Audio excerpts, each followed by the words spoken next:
NY, the AZ is SVO. Jokes aside, the realest when you hear it coming from the Eric Bernal show. It's Scottsdale. Very own. Get your phone and hear a call. We going up. Welcome to the Eric Bernal show. As always, follow Gatsby, the artist. Gatsby, put your Instagram right below me here. Yeah.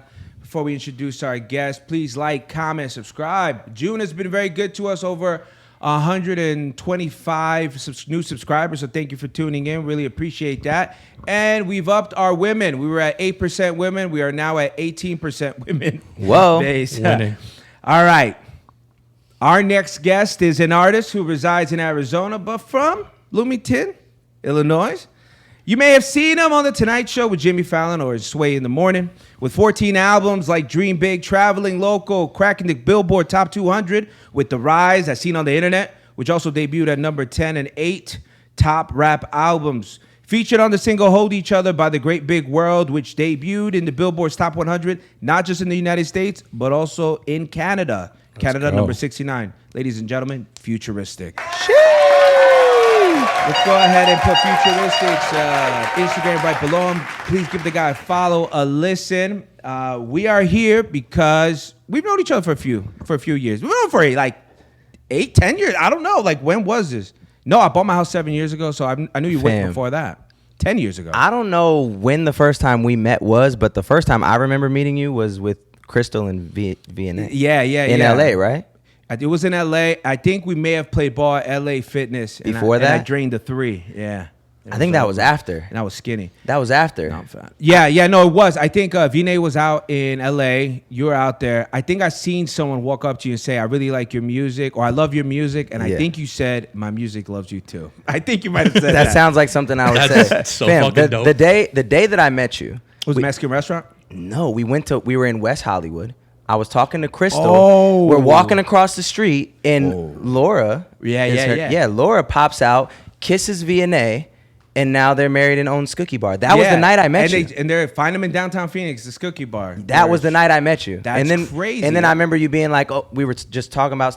I don't know where we partied after, and then you were just like, "Yeah, I hoop, bro." And I was like, "Yeah, whatever." Yeah, dude. I remember I dunked on him. Yeah, I was really upset about it too. I was also a drunk. Dunked on me is crazy, but you did hit a 3. You did hit a 3. I hit 1 3 in my vicinity. 1 for 20. Yeah, 1 for 20 is not too bad. Good shot though. It was a great shot. It was great.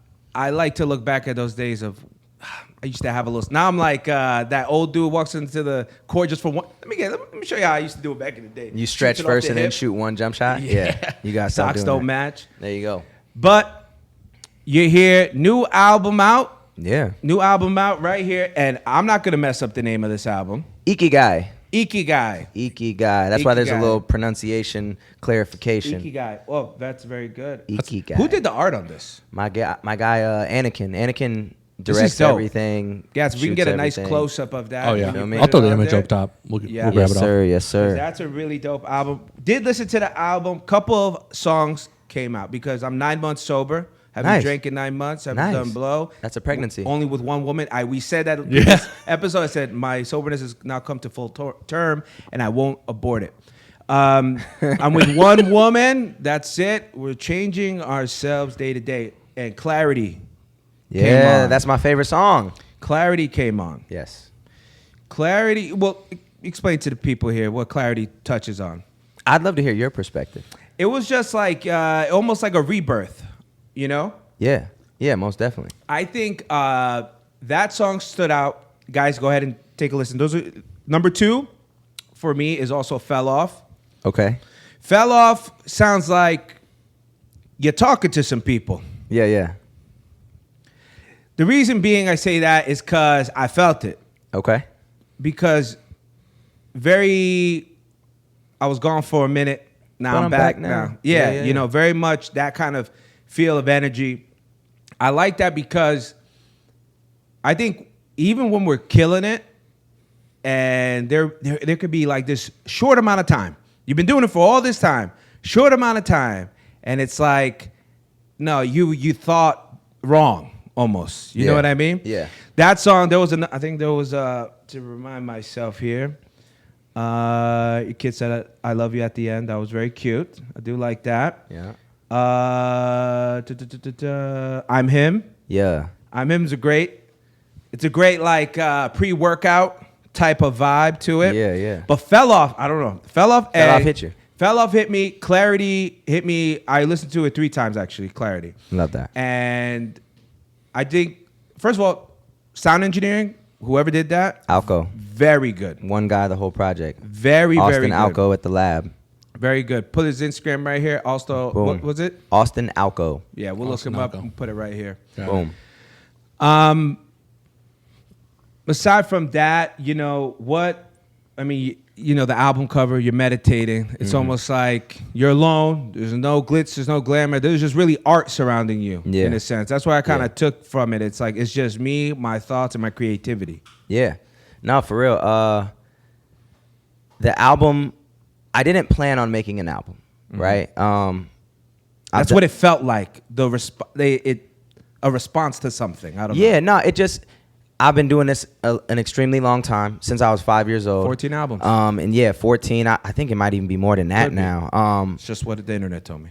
Yeah, so I didn't go into making this album trying to make an album. And for the last 5 years, I've done everything but really focus on music. I opened a film studio, clothing store, clothing line, manage other artists, indie amplify, all this real estate, all the stuff. I definitely want to talk to you about indie amplify. We'll put that on the back burner right now. Yeah. So I did all of that. And then I guess I just kind of always felt, I remember the moment that I felt like that at the end of 2016, after I finished my world tour. I remember laying on a stage in Tucson and just being like, cool, we did it. It's after The Rise, right? As Seen on the Internet.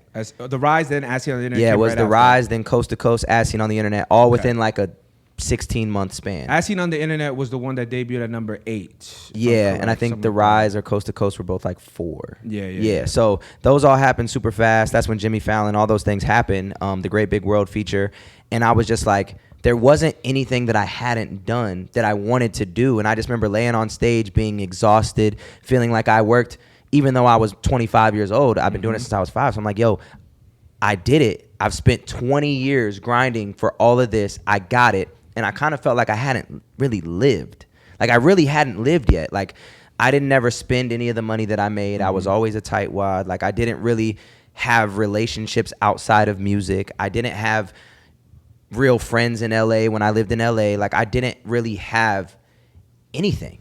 I had money and I had fame, I guess you could say, and success. And so then I was just like, yo, like, what do I do now? And it was like step 2 of life, where it's like, cool, I want to get married, I want to have kids, I want to start other businesses, I want to put people on, I want to travel. Like I think I spent all of 2017 just traveling. Like I was going on. My life was like The Bachelor. It was just I was dating a girl, and I'm my first date is in Cabo, my second date is in London, my third date is whatever. But that's the way you wanted to. You wanted to spend your money on experience. Exactly. Yeah, it was never really materialistic things, and so I just started living life, and then I think from doing that, I didn't really know how to just make music that just meant something, right? I always had this chip on my shoulder and this competitive nature, and I think I lost the competitive nature when I feel like I did it all. I was just like, cool, game's over. I beat the game. I might play it from time to time just to play it, but I beat it. So you never have that same passion as when you first get the game and you're like, ooh, when I get to level 10, it's a wrap. So basically going into this project, I watched this documentary called The Blue Zones, and it's on Netflix. It's about 8 different spots in the world in which people live to be 100 more frequently than anywhere else. And the first spot they stopped in was this spot in Japan. And they're like, yo, all these places had things in common: walking and moving a lot, eating a good diet, mostly vegetarian actually, having some sort of faith, and having a strong sense of purpose, or IKIGAI. Your IKIGAI is your purpose. It's an all-encompassing joy, what gets you up in the morning, what things intersect almost like a Venn diagram that make you happy, give you financial stability, and help the world, basically. And so I'm like, yo, I'm doing myself and the world a disservice by not making music, and by not making music that impacts people.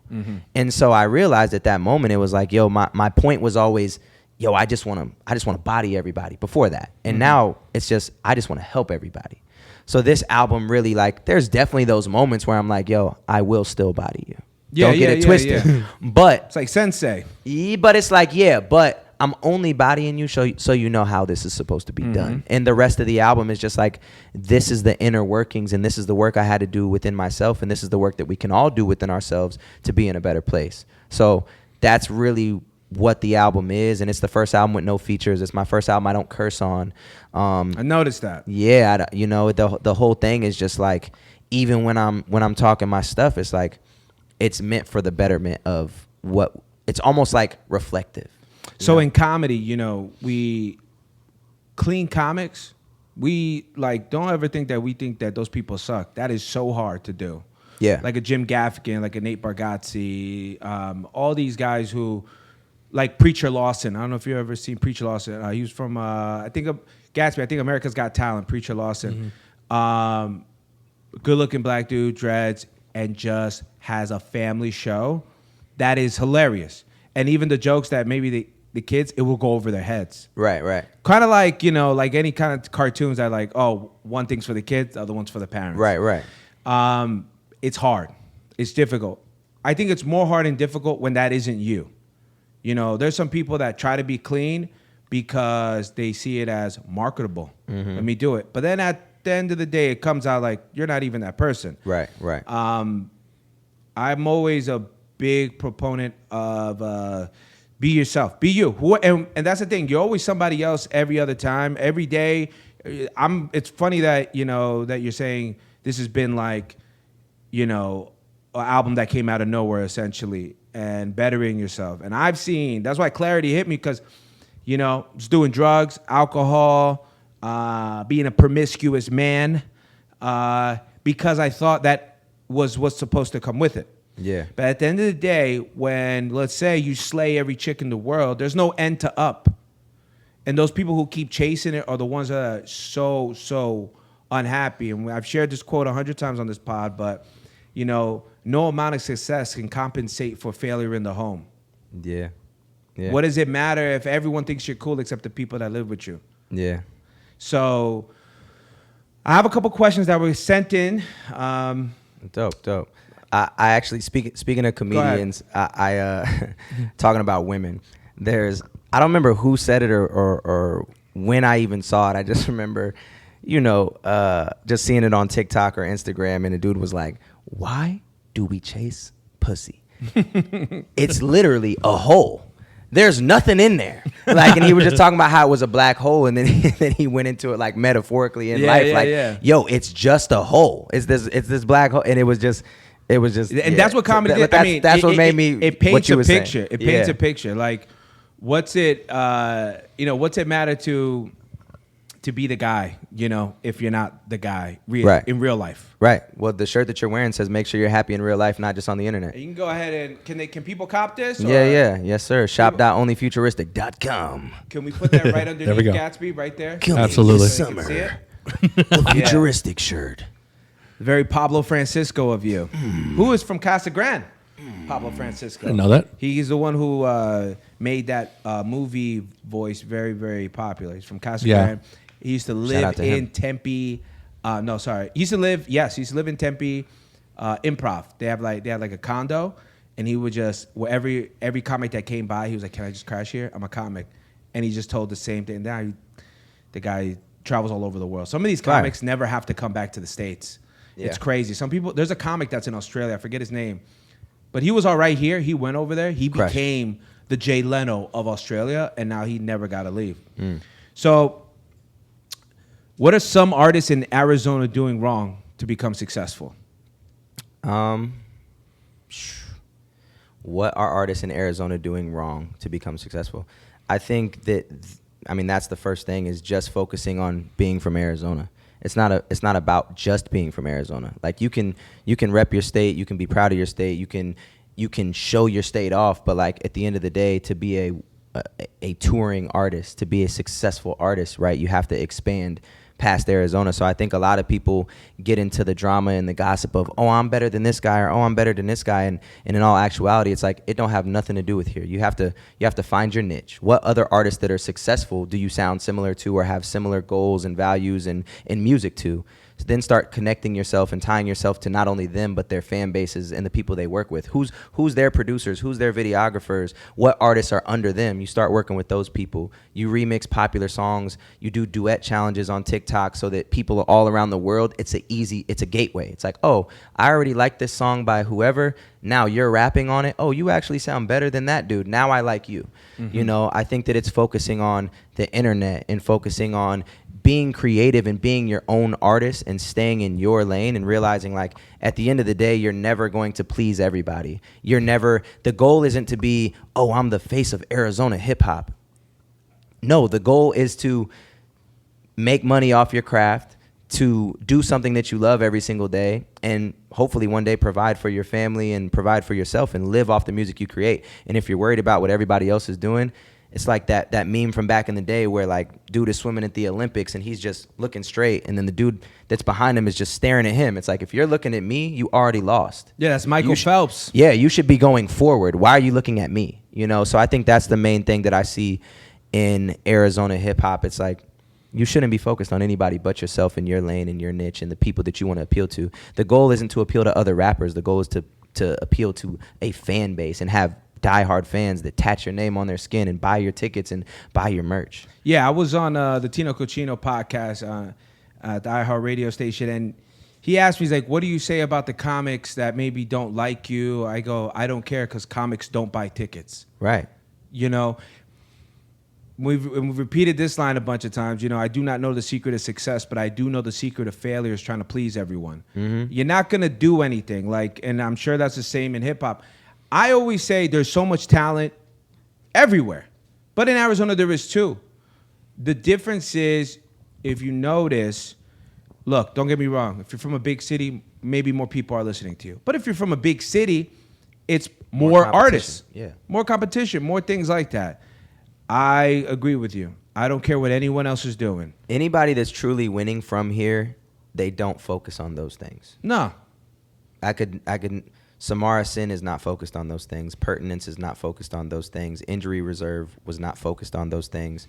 Even take it all the way back to Willie North Pole days. He was, I mean, yes, he repped Arizona very hard, but like, he got his national stage from being tied to people that weren't from Arizona. Yeah. The goal is not of course you want to be the hometown hero and you want everybody here to love you, but also that comes with all the hate too. So if you start giving into the hate, you're never going to get anywhere. So it's just, yeah, man, just focus on you, focus on the things that make you happy, and focus on the people that you want to appeal to. So you're always surrounded with the love that you deserve in your artistry. And shout out to Samara Sin. Me and Samara Sin, we met back in 2020. It was funny.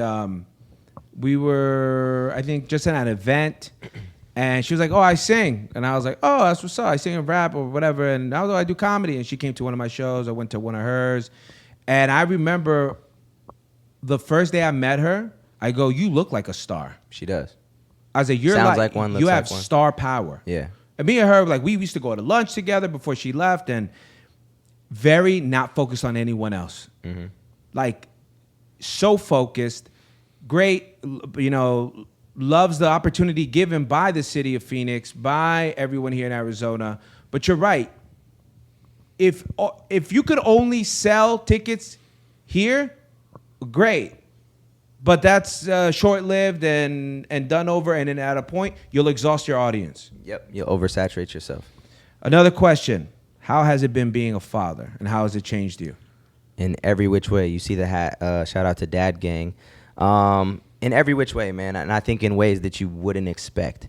I think that it trickles down from the biggest things to the smallest things. No decision that I make is for me anymore. You know, like, it's for them. And even when I make decisions for me, it's to affect them in a positive way. So it's like, you know, I tell people even the smallest of which things of just energy, right? Like, the energy that I have in my home is what keeps my home good and what keeps my home running and keeps smiles on my family's faces, from my wife to my kids to even my dogs, right? So like, when you entertain bad energy or you're around people that have bad energy, you now take that into the house. So like, the main thing it's done for me is allowed me to create boundaries in every which way, because I don't care if you're family, I don't care if you're a friend, I don't care if you're a fan, I don't care who you are.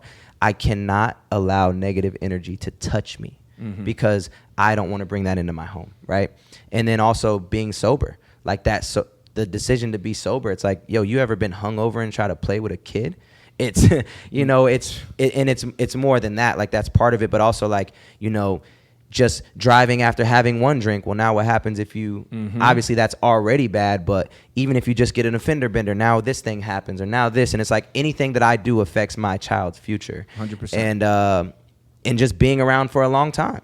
I want to live to be 100 years old, and I want to be able to see my son's kids and now my daughter coming soon, her kids and everything like that. So it's like every decision I make, from what I consume mentally, what I consume physically, what I do, what message I put into the world, who I am as a human being, all affects them. What I eat affects them. Because if I'm fat and out of shape at, 50 years old, my knees I can't do nothing. I can't play with my grandkids. I can't play with my kids. I can't do nothing. And you set the example too. That's a fact. Yeah. I'm teaching them how to be men. There's a lot of times you see a kid, he's like in school, you're like, man, this kid's an animal. Then you see his dad, you're like, oh, I get it. The dad's an animal. I get it. This was from the beginning started, Yeah. I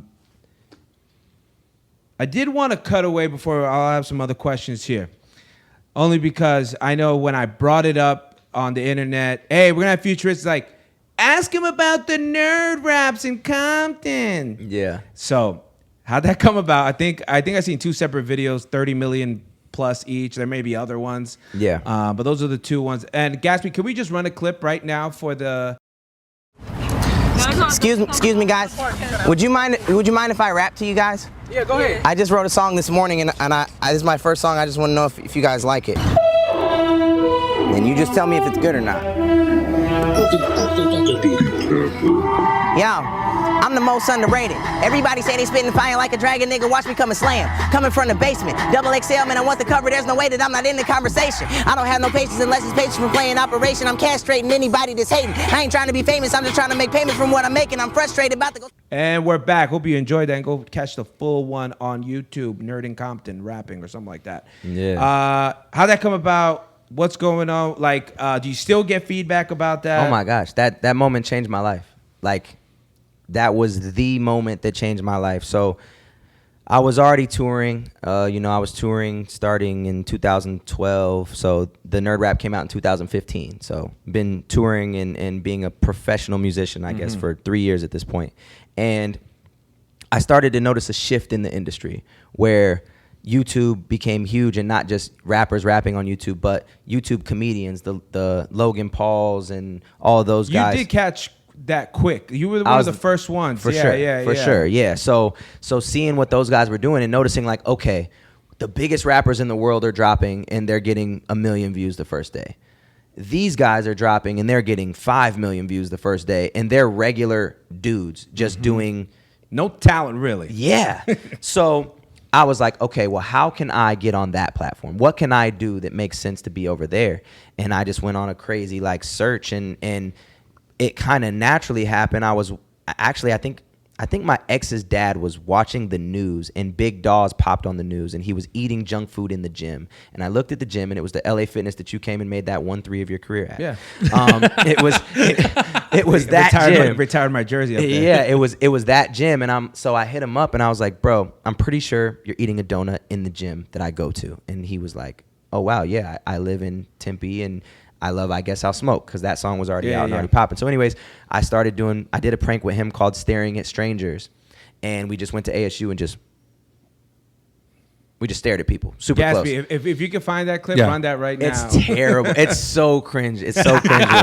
You know us. Wait, Victoria, do you not know him? It's nice to meet you. Someone's sitting here, but you can. Hi.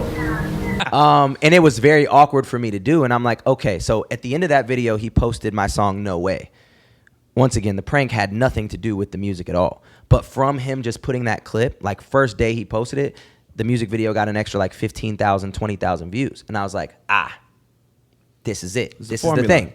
So then Dawes actually did a Nerd Raps in Compton first himself. Okay. But he can't rap like that. Yeah. So I don't remember if I came up with the idea or he came up with the idea, or we just brainstormed together. But we were like, yo, if I did that, it would be out of here. Yeah. So I'm going Super Saiyan. Go out there, and I already had that song done. So I was like, yo, just pick the song where you're rapping the best on, and let's just go in Compton and do it. And we shot that prank in 20 minutes. I remember I was on tour when I dropped it, and it was the third show of tour. I posted it in the hotel room, and by the time I got to the venue, it was out of here, viral. And that moment completely changed everything. And what was good about it is the whole like overnight success, right? It's like to everybody, I was an overnight success. But the fact that I already had 3-4 albums on iTunes completely changed what happened in that moment. Because if that would have been my first song and people could only buy that song, my revenue would have been way less. But the fact that I had albums and albums and albums out, it's like, yo, people binge listened to everything I had ever put out and bought every album and every single, to where the revenue was 10 times what it would have been. It was like a Netflix season. They Literally. just drop all the episodes all at once. They discovered me and just binge watched everything that I did, and it changed my life. Yeah, that's... So shout out to Big Dogs. Yeah, shout out to Big Dogs. Great channel. If you guys want to follow, you throw stuff in the air, you got to catch it. You don't catch it, you're an idiot. You don't win money. Facts. Yeah, I do see him every now and then. Yeah, Big Dogs is the Arizona YouTube go. Yeah, definitely do see him every now and then. And I see some of my friends in the videos. They're like, those are clever. Those are good. I do like those a lot. Honestly, you were probably one of the first rappers I've seen do anything comical too, like that. Yeah. With that, I want to say, was it in the song? Was it? I'm trying to think. I think it was a fella. You're like talking about, I've been doing kindness. I'm trying to do your own like. Voice, yeah. But I can't do it. But you have referenced that, like you guys are. And here's the thing, Zach, Mr. Futuristic. There's a blueprint on what to do. Facts. There is a blueprint on what to do. You have said, you've done, you even kind of have these tutorials on how to do it. Facts. And people go, cool, I'm going to perform at Lolo's. You know what I mean? Like, they'll do whatever. Shout out to Lolo. Shout out to Lolo. I did do a comedy thing there. It was a bust. Man, people were mad. Shout out to Lolo. Shout out to Lolo. No, great food. Check them out. But that's what I'm saying. Like, you've laid things out what to do. On how to do it.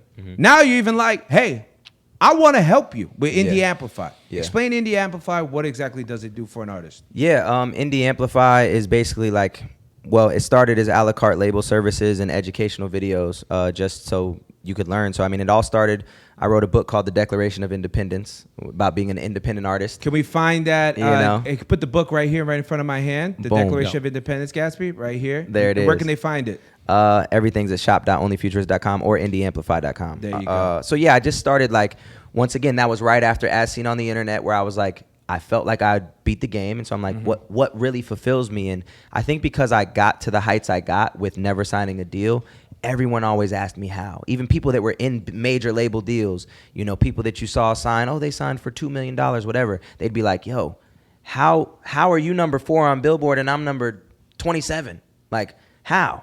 And so it just became this thing where I just always shared game behind closed doors, you know? Yeah. And I was like, well, so many of my fans are people that were inspired to make music from me. So let me feed my audience, you know, something different than just the music that gives more value and gives more purpose. So I started doing educational things before Indie Amplify. And then when playlisting became a thing, you know, I always was just learning. So, playlisting is how people are popping off now. Well, let me learn this game. And then when I learned how to get on playlists and who owned all these playlists, and then I made a spreadsheet, and then I started putting artists on spreadsheets and getting them reaction videos on YouTube. And then I'm like, I should probably charge for this. Yeah. So then and then even linking artists together for features. So it's like, cool, I'm kind of like the hub to amplify independent careers, hence Indie Amplify. So it just became like everything I was doing behind closed doors, how can we automate it and make it simple so I'm not taking 20 phone calls? You just go to the link, you click it, and now you can book an artist for a feature. You can get a music review from an artist. You can get graphic design. You can get music videos. You can get all educational services, anything you need to succeed, it's right here. No, that's super dope. Why would you do it? As the Joker said, if you're good at something, never do it for free. Just don't do it. Another question here we got. It's more of a. Oh yeah, we could do this one. What moment stands out most in your career? Since we already talked about the greatest, I'll omit that, because that was definitely a standout moment. Yeah. Standout moment other than the greatest. I would say, I guess concert-wise, I've had a couple. I think that I remember performing at Live. Remember Livewire? Mm-hmm. That venue? I remember, yeah. Best venue of all time. My favorite venue I've ever performed at. Casa Amigos now. Yeah. Livewire was my favorite venue, and I remember I went there and saw Charlie Puth, and he didn't sell it out. And then I went there and saw G-Eazy. And I opened up for G-Eazy and opened up for MGK, and I don't think either of those shows were sold out. And I was like, one day I'm going to sell this out. And literally within a year, I sold it out 2 times right after that. I remember seeing your poster there. And doing like the mannequin challenge, and I did that there, and it was like, damn, that was a huge, crazy, like, being on stage and just being like, this is crazy. There's 2,000 people in here or whatever it was, and just being like, wow, that was another like dang, we did it moment. And then I think another touring moment was at that same time, like going like the world tour, performing in Australia and Europe and all these places, 17 out of the country, not just Canada, like overseas tour, and having a lot of those shows sell out. Those were like big moments in my career where I was just like, wow, this is crazy. Didn't see you there. Have you ever been rear-ended and not in a good way? Or were you ever drinking and driving and wasn't good at it and got caught? Or have you ever had a ceremony, invited all your friends and family just to get married, and now you go from I do to I can't, and you need a divorce? Well, that's okay. Call Christina now. Here's her phone number. Christina has been changing people's lives for years now. Changing. Money. In your pocket. Don't settle for what the insurance company wants to get you. You deserve the best. The most. Buy yourself things that don't matter, because that's what suing people is about. And what if I told you won't pay a dime unless you win? Sounds good, right? And unlike other phone numbers, the number you see below, you can also text 24/7, and she will get back to you as soon as she's ready. The girl barely sleeps, so she will reach out to you, sometimes 4 in the morning for whatever reason. And maybe you're saying, hey, my mom or aunt doesn't speak English. No problemo, hablamos español también. We'll go ahead and put her Instagram right here. See how beautiful she is? Not only is she beautiful, much talented in what she does. Guys, reach out for Christina for all types of things. This is divorce, DUI, car accident, injury, and much more. Here at the Eric Bernal Show, we rep Christina, and this has been a paid advertisement. Am I correct in this saying Russ was your opener at one point? Yeah. Russ opened up for me. He actually mentions it on his album. Oh, dope. But yeah, he opened up for me at Ole Miss. I got booked in 2015 for a frat show. Used to be my favorite shows. Got booked for a frat show, and Russ was the opener. I had no idea who he was. My videographer at the time, Wozy, was like, yo, this dude is fire. He's going to blow up. He's been dropping a song every week. He's nuts. Like, make sure you chop it up with him when you're there. And I'll never forget, like, we had a green room that was probably about this size, and he was very to himself. He had his boys with him, and he was just like, I'm trying to make conversation and holla at him. And I just remember, he went on stage. He cut his set a little bit. Like, I don't think he did the full thing. I remember watching him. The crowd wasn't vibing with him that much, and not on no hate. Like, just genuinely, like, this is what I'm witnessing.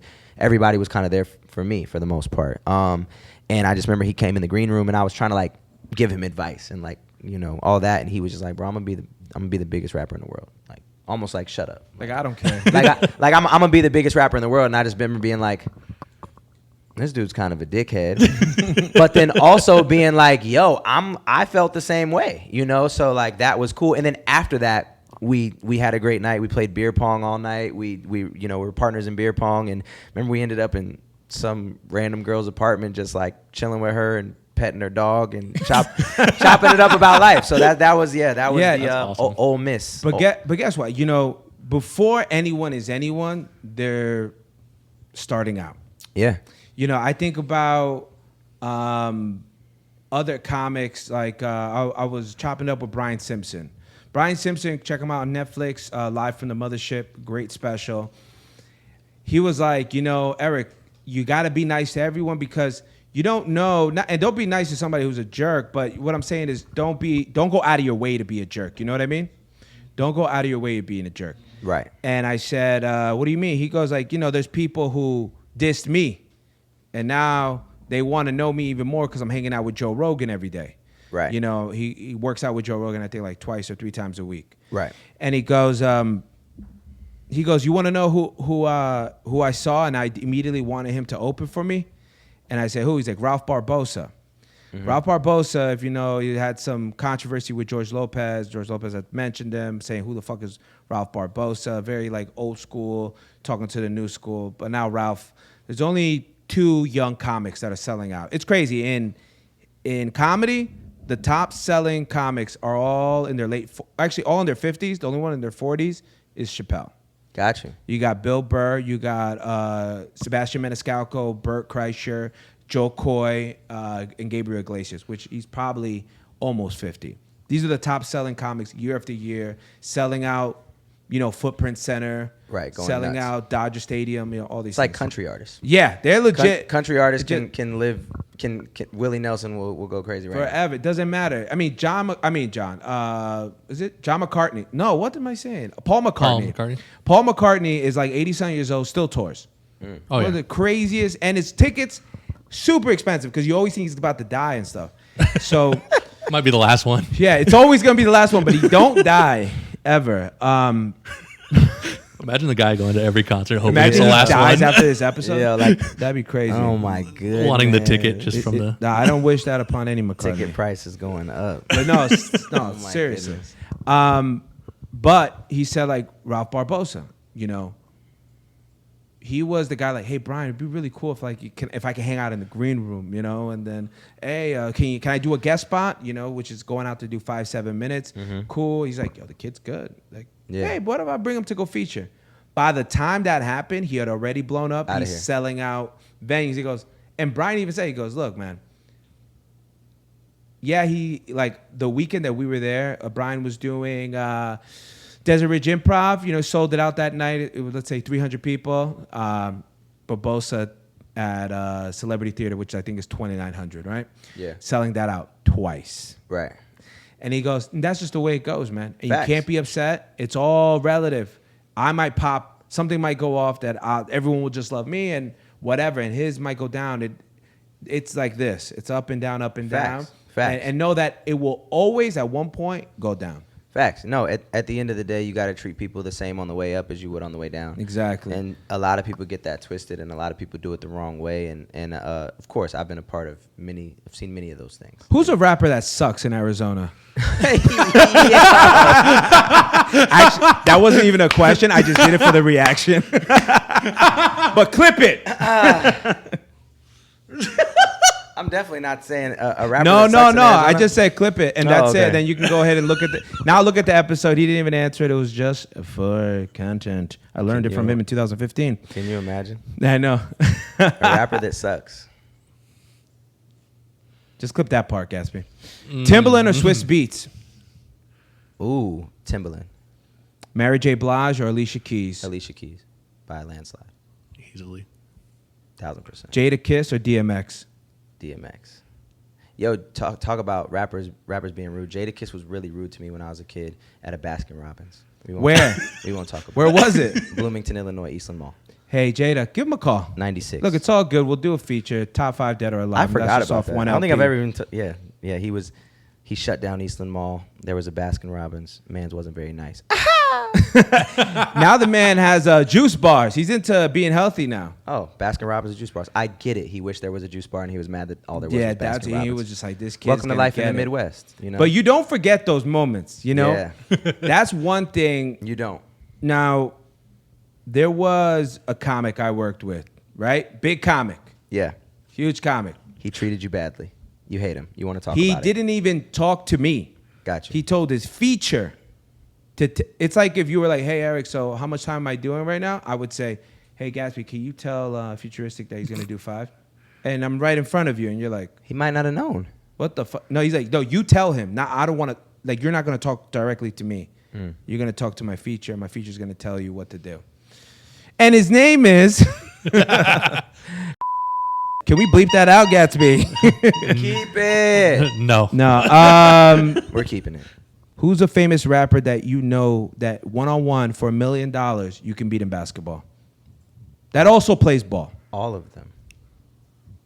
What's the guy from the movie White Man Can't Jump? Wesley Snipes. Jack Harlow. Jack Harlow. Jack Harlow. I'm cleaning Jack Harlow up in basketball. Even J. Cole. J. Cole, Chris Brown, and Lil Durk would probably give me a run. Other than that, Do nobody. you think in a series of 3 you'll take Chris Brown in basketball? Chris Brown's taller than me? He'll do that backup thing that Nelly did to Lil Bow Wow. He wouldn't do that to me.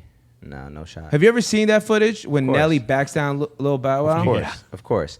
Yeah, I think that those are probably the only 3, at least that I've seen hoop. Yeah. Other than that, yeah, there's not a no. Not one. No. How about DJ Khaled? Do you think you could beat him I think you'll be in DJ Eden? Khaled, for sure. That's the match everyone wants to see. Facts. That's the match everyone wants to see. Is there a conspiracy theory that You're about to say something crazy. that you truly believe that you think like not that I believe in it, but I think it should take an extra look. We had Lions here last week. Yeah. Lions had mentioned That was a really the good store one. Candies. Is it called Candies? C's Candies. Okay. She goes, it's never busy. It's subpar chocolate. Mm-hmm. They always rent in very expensive areas. Mm-hmm. How do they stay? Like they're only busy during Christmas. That's it. If you there's one in Scottsdale Like on Scottsdale Road. And Like not even. What's the conspiracy? that it's a money laundering and that there's tunnels underneath it. This is what she was saying. Well, they're in malls a lot. So They're in there malls. I guess there is tunnels in malls. There is sometimes. tunnels Yeah, in malls. Now, what is sometimes. there a conspiracy? Are you a flat earther? Like, you know? Oh, is there a what- conspiracy theory I believe in?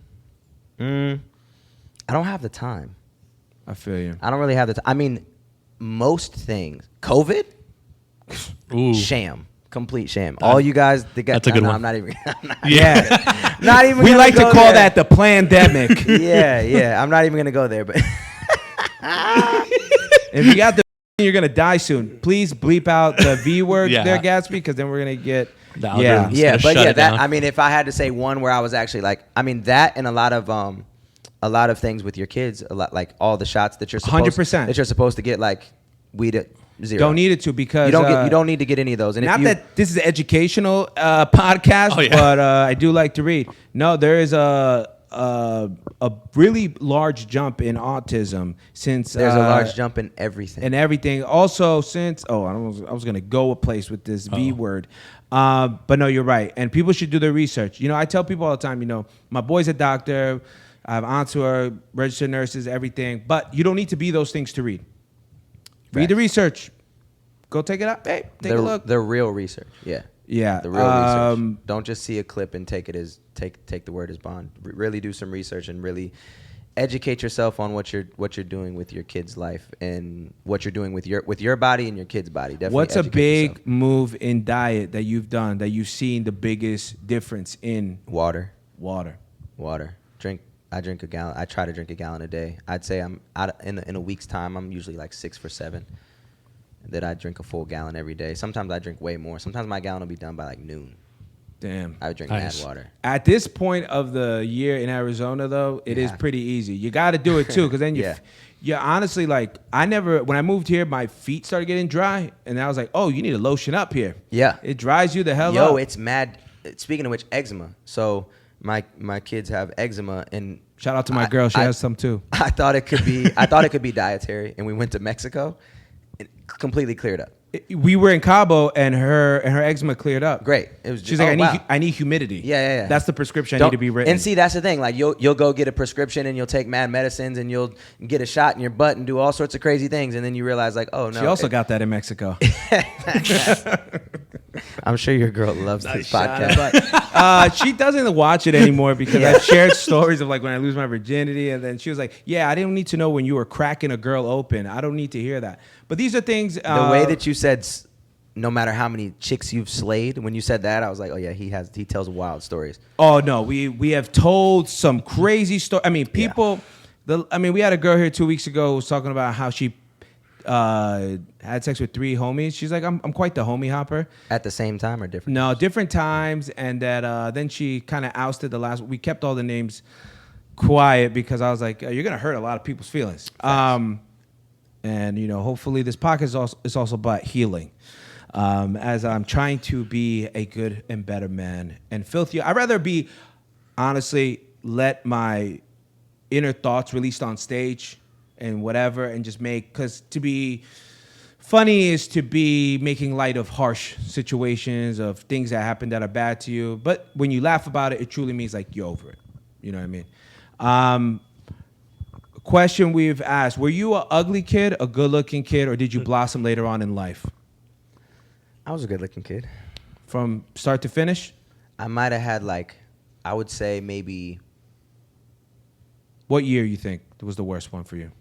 I would say like 7th grade. Can we delete all those pictures, please, off the internet? 7th grade was probably like the worst year. You know what I'm saying? 7th grade. But at 8th grade, complete block. You going up, girls liking you, playing ball. All those things. Well, I'm still short, obviously, but I went from like being, I had my huge growth spurt in 8th grade, and I haven't grown since. But yeah, I went from being like. Were you scared that you were going to stay short forever? Because mine happened differently. I became 5'7" in 7th grade and never got big, never got taller. That was the same thing. Yeah, I stopped growing in 8th grade. So I went from like 90 pounds in 7th grade to like 140 in 8th grade. So I was like, and you know, I played ball already. So I was a small kid playing ball. And then 8th grade, I switched schools too. And I went back and I played my old school. And it was like, they're like, yo, what happened? But being short and being a ball player, it develops different skills. Way different, yeah. Right? You have to, like, someone tall you, like, I got something for you. You have to be, you have to have more intuition. You have to have a bit of a sneakiness. You have to strategize more. You have to move different. You have to know your spots. You have to know what you can and can't do. It's different. Now, Futuristic is a giving man. And I want to say this because if I'm not mistaken, and maybe this is completely wrong and maybe it never happened. Okay. But I think I saw you, no cameras on, give away sneakers to a kid at the gym. Yeah. I think I was there. Maybe it was filmed, but I was there. Oh, okay, yeah. When you gave, what was going on? I've done that a few times. So you've done it more than once? Yeah, I've done that a lot of times, yeah. So what inspires that? Or what did it? It was like, hey, man, seems like we're around the same size or whatever. Yeah, that he just came up there in the whatchamacallits. I don't know what he had on. And I just had seen him come up there a few times, and like he couldn't really hoop. But I could just tell like he had a passion for it. I think he was a fan too. I think either he was a fan or he was just really, really nice. And like he was younger than me, so we had good, you know, like he was just coming to me for stuff like, yo, bro, you're cool. You're good at basketball. Mm-hmm. Like, what's up with XYZ? And like a big bro. Yeah, I think I just asked him what his shoe size was, and you know, I was getting ready to get a new pair of Kobe's and just gave him mine. And there was another kid at the gym not too long ago, not even a kid, grown man, but he was hooping, and I made a joke like clowning his shoes, and he was like, "Yeah, bro, when I get some money, I'll fucking get get a new pair." And I was just like, heard, you know, and I just cash apped him right there, and I was like, "But this is for a new pair of shoes." And the next day he came in with a new pair of shoes, and I was like, hard. So if you guys are listening to this, it's now July, but June 29th, tomorrow is my birthday. Oh, hard. Something that I do every birthday. I thought he was gonna be like, "Yo, I want this for my my birthday. This is my cash app. This is my size." I thought this was a setup. Actually, I thought this was a setup. Actually, for my birthday, I thought this was a so setup. I just funny. bought these. they- I gifted myself. These is my first time wearing them today. Yo, I rolled my ankle in those. Be careful. Yeah. Just walking, not even doing. You weren't even anything. trying to hoop in them? Just walking. I have a pair of those exact same ones. You heard it here first. the orange Futuristic ones. has condemned me. Yeah. What size shoe are you? We're 10 probably and the a same. half. Oh no, a little bigger. You're 11? No, your shoes are a little bigger. Oh, sorry. What else? No, don't look at me. So in Applebee's, it's my 4th year doing my birthday at Applebee's. Reason why? That is I can't wait to hear. Reason why? As someone who's in entertainment, you get invited to nice dinners. You get to do things, especially when you're on tour. When I'm on tour with a comic, they'll take me to the nicest places. I don't have to worry about the bill. It's all nice. Or I'm friends with a lot of girls. There's a rich guy who wants me to bring the girls, so they'll cover me. They'll do whatever you want, Eric. Tomahawk? Great. Can you bring Tiffany and Cassandra or whoever? These are names that don't matter, but they come, right? Put their ads. And right here. it's just, you know what I mean? Yeah, just find random girls in my ass. And let me make sure you block my girlfriend. No, so it was almost to a point where I was going to so many birthday dinners, and it always has to be so extravagant, and I had to remember like where I came from, you know, Section 8 housing, you know, just not that. Applebee's. You know, 5 of us in a 2-bedroom apartment, and 6 of us, 5 kids, my mom. And I go, forget that. I do this all the time. So last year we had over 50 people come, and your only requirement is to tip at least 30% to come. That's my gift that I asked for. is you tip 30% to the waitress. 40 if you can. And then we'll usually grab a random older couple and we'll take their bill and we'll add it to ours. I think it's very important to give back. So you're saying that you go to Applebee's for your birthday and you pay for everybody in Applebee's? My group of friends. Gotcha. My group of friends come by, and then usually somebody grabs whatever I'm getting. Right. They're like, Eric, just throw that to me. Get your 2 for $24 or whatever. Yeah. But I invite my friend. I tell them, bring your nice cars. So Lambo truck, the Rolls Royce, the Benz. To Applebee's. It is the funniest thing you'll ever see in your life. Is going, why are these cars at Applebee's? Yeah. So we go to the one on Thomas Road. By this time, it's already been done. But no, I think it's cool. Last year, we tipped a girl like $800. $800 to a girl at Applebee's, and I think it was on a Thursday or something, is huge. That's nice. It's life-changing. It's paying your rent. It's paying next month's rent. I think it's always important to do that. Nice. Even when me and Gatsby, we've been everywhere, all over the country performing. Yeah. There's times that I broke even just so I can make sure he comes with me. There's times I've lost money just to make sure I have footage. So to me, it's not losing money; it's an investment, right? Yeah. And I think Same a lot of people, you'll see a lot of people going, "Oh, well, I'm worth this," and it's like no one knows who you are. But a good way for people to get to know who you are is if you think you're that good, bet on yourself. Spend your own money. Yeah. Do those things. But no, I did see you give away those shoes one time. And I was like, this guy is, he's futuristic. He's not so bad. He's futuristic. He's not what they say. I'm so about him happy on I the never internet. introduced him to some of the girls I liked back in the day. Maybe he banged them out. Maybe he didn't. Don't know. But that's okay. He's a changed man. Come on. And please, people can purchase the physical album, correct? Yeah. There's the vinyls. There's CDs. Obviously, you can get digitals online. But this is artwork, guys. I do want to show you guys because it is a masterpiece here. Did you sign this one? I signed them all. Signed them all. All your albums will be signed by Futuristic himself. Yeah. And once again, where can they find you? On all platforms. So where are you at? Yeah. I'm at Only Futuristic everywhere. So yeah, just at Only Futuristic, onlyfuturistic.com. Go ahead and go, good. go check it out. The new album IKIGAI is out. I'm about to go on tour. Again, the Arizona show is August 16th. August 16th. Get your Yeah. tickets. Gatsby, did you have a question for him? Did you listen to any of the album? I listened to the album. I liked it. I've listened to it for a long time, actually. Oh, that's what's so up. yeah. Appreciate I it. wanted to show you real quick. I had my boys send this to me. Uh-oh. See, this is out of nowhere. He's Look, got a Mick Pick 2 from 2013. I thought it was gonna be It's not. I hope it's not a gun. I had one with you at this show, but my Facebook got deactivated for some reason. Got you. But try to scam people. Wow. I'll put it on the screen for That was people. you? You're on there? No, Or I'm your not. I friend? wasn't on there. My friend was on there. I was making beats for him at the time. And just put this right next to him, Gatsby. Yeah. Yo. So Gatsby's been Hey. listening I have to the you ticket for a while. still. I have the physical ticket somewhere. I have to find I it. wish but the year was on here, but this has to be 2012. I or think it is, yeah. 13. Oh, no, Yeah. right here, 2013. I'm stupid. Look It's at my that. flyer. I should know. Yeah, 'cause I January started- 19th, 2013, and it's Yeah. volume 2, so that was the I second one. started yeah. getting into engineering and sound stuff Yeah. in 2012, so that makes sense that it's Yo, 2013. Braden Young was supposed to be a superstar, to be real. Mhm. He's on here. Joseph Bills, shout out Joseph Bills. Yeah, he's still around. D Sloan.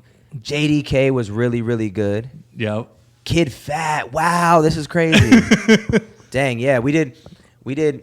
Yeah, Futuristic never did anything for Arizona. I literally did a showcase called Prove It. Yeah, I RIP the remember Red, that, RIP the actually. Red Owl. Yeah, for Because I got here in 3 years. 2011. Mm-hmm. I did it for 3-4 years because I was still doing it when The Rise dropped, and I remember I did it, and it was the thing that was cool about Prove It was there wasn't that competitive aspect of I want to be better than this guy, I want to be better than this guy. It was low key, Collaborative. it was everybody's first show usually.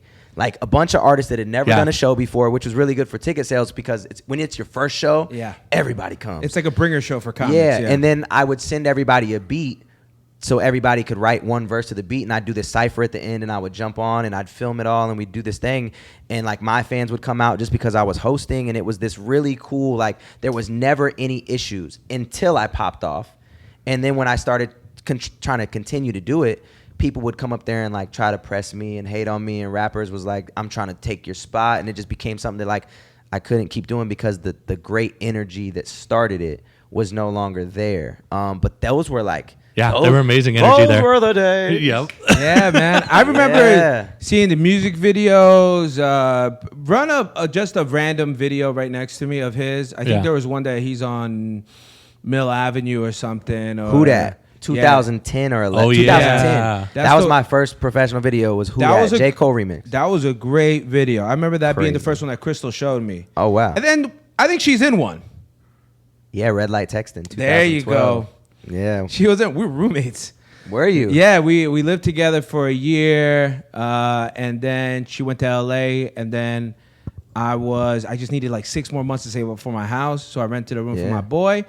As soon as I had enough money for the crib, homeowner. Yeah. I'm a Out homo. of here. Yeah. Dang. Yeah. That's crazy. Yeah. Because that's how I met you. Was through. Yeah. Crystal. Yeah. And now she's having a baby. I just saw that. Yeah, man. Congrats. Life is crazy. I need to have It's a baby super crazy. too, so You gotta get off here and hell go yeah. have it. yeah, I need Go to make it. I need to just do it, man. But she's like, You might already have one after the shot that you had gave your girlfriend. in Cabo. Yep. Shot in the ass. Yep. Dude, thank you for coming in, dude. Honestly, I know Gassy was a big fan. I've known you, and then I've heard your shit, and then, real quick before, things come to me. I don't like to say I have ADHD because everyone tells themselves that they have that. Yeah. They self-diagnose. All of a sudden, everyone's bipolar and lesbian. Yeah. There was an athlete that was listening to you right before either a big game, and I think they may have posted it. Jimmy Butler. There you Recently, yeah. Most recently, Jimmy go. Butler. Jimmy yeah. Butler. What was he listening to? The greatest. The greatest. Shout out think Jimmy so. Butler, man. Yeah, I think it was the greatest. Yeah. That was a pretty dope thing that I saw. I was like, oh, look at that. Yeah. Mr. Futuristic himself. Mr. Zachary. I was like, sorry, Mr. Futurist. Dude, great to have you on. Guys, cop the album right here. He's signing all of them. He is not just an Arizona treasure, but an American treasure. Get I your checked his albums. papers. Guys, as always, follow me, Eric Bernal Comedy, Eric B Comedy on Twitter, because somebody else took Eric Bernal Comedy. I don't know who. It probably was me, and I don't remember my password. On TikTok, I'm posting ghosts. Don't talk to me there because all my stuff gets taken down because I talk about The V word. The V word. But as always, Eric Bernal Comedy on Instagram. Check out the reels.